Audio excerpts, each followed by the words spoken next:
जुल्फ़िकार अली भुट्टो की पैदाइश 5 जनवरी 1928 को लाड़काना में हुई, जो सर शाहनवाज के तीसरे बेटे थे, जिन्हें हुकूमत बरतानिया ने सर का खिताब दिया था क्योंकि सियासत हिंद में उन्हें एक अहम और बड़ा मकाम हासिल था। जुल्फ़िकार अली भुट्टो को अपने खानदानी पस मंजर, हसब नसब, अपनी आला तालीम और तरबियत और फिर बाद में अवाम की पसंदीदगी, मकबूलियत और बैनुल अक़वामी सतह पर पजीराई पर भी बड़ा नाज था, जो एक फितरी सी बात थी। और यही वजह थी कि उनके नाकदीन उन्हें कदरे खुदसर, अना परस्त और फैसलों में अदम मुशावरत करने वाली शख्सियत भी करार देते थे और उनकी गैर फितरी मौत को इन्हीं अवामिल का शाखसाना करार देते हैं। इस हवाले से ये वाकया भी बरमहल होगा कि जो रिकॉर्ड पर है, जनरल ज़ियाउल हक के बाज रुफ़का इन्हें ये मशवरे दे रहे थे कि भुट्टो को फांसी देने की बजाय उनसे रहम की अपील करा के उनसे जमानतें हासिल करने के बाद बैरून मुल्क जाने पर आमादा कर लिया जाए तो ये ज्यादा मुनासिब फैसला होगा। लेकिन जवाब में जनरल ज़ियाउल हक भुट्टो साहब की उस गुफ्तगू का हवाला दिया करते थे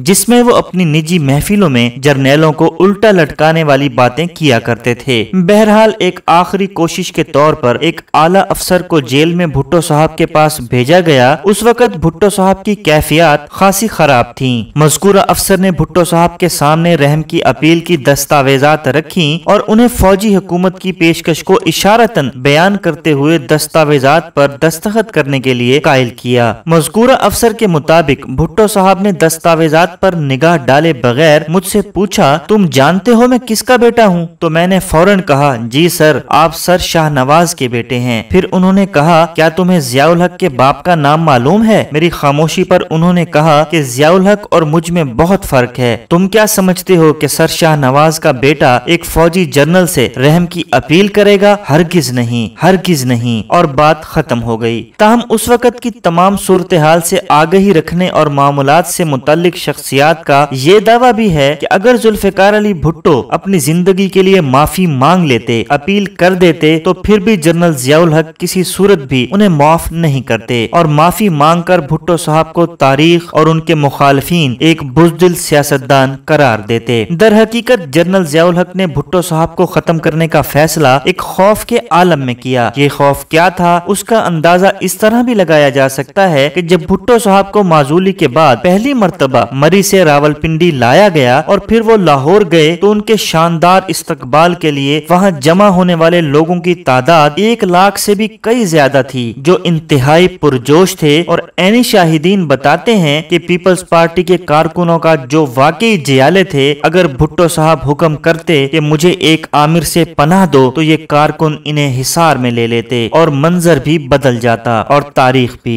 ज़ियाउल हक ने सूरत हाल को भांप लिया था और वो समझ गया था कि अगर मैंने भुट्टो को जिंदगी बख्श दी तो मेरी जिंदगी की कोई जमानत नहीं होगी। इसी खौफ के आलम में जनरल ज़ियाउल हक ने हर सूरत में भुट्टो साहब को तख्ते-ए-दार पर चढ़ाने का फैसला किया। ये बात भी रिकॉर्ड से साबित हो चुकी है कि भुट्टो साहब को 3 और 4 अप्रैल के दरमियानी शब लगभग 2 बजे फांसी दी गई। ये एक गैर मामूली बात थी क्योंकि फांसी अलग सुबह दी जाती है और ये अमल इंतहाई खामोशी और राजदारी के अंदाज में अंजाम दिया गया। इतनी राजदारी से भुट्टो साहब को फांसी दिए जाने का इल्म महज चंद लोगों को ही था और इनके बैरूनी राब्ते मुनक़ता करके बाहर जाने के तमाम रास्तों पर भी सख्त पहरा था। अहकामात थे कि जब तक इजाजत न दी जाए जेल में किसी किस्म की भी नक्लो हरकत नहीं होगी। रात 2 बजे फांसी देने का मकसद ये था कि सुबह होने से पहले ये अमल मुकम्मल हो जाए और डेड बॉडी वहाँ से रवाना कर दी जाए। इंतजामिया के आला हुक्काम और जेल के आला अफसरान को 1-2 को छोड़कर,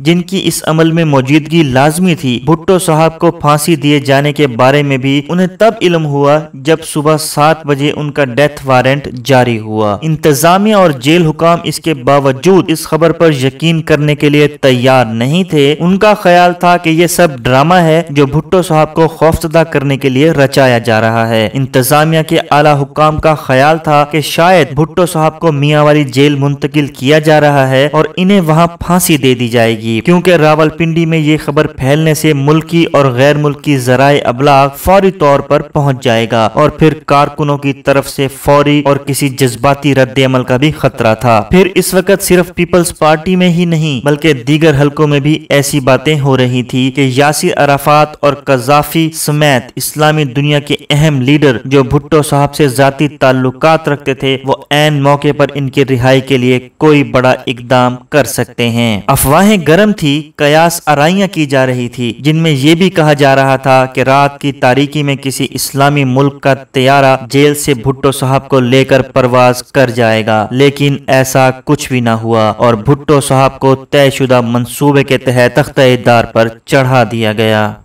अगर आपको हमारी वीडियोस पसंद आ रही हैं तो हमारे चैनल को सब्सक्राइब करें और वीडियोस को लाइक करें।